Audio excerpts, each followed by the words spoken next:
હું 21 વર્ષની ઉંમરે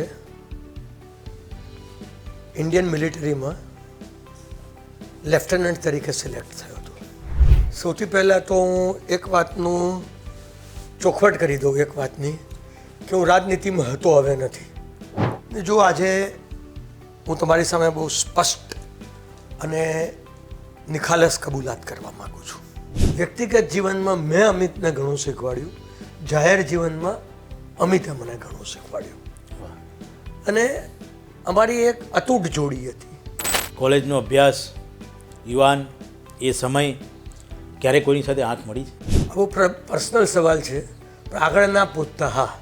ગુજરાત હાઈકોર્ટના જાણીતા એડવોકેટ યતિન ઓઝા સાથે સવિશેષ મુલાકાત.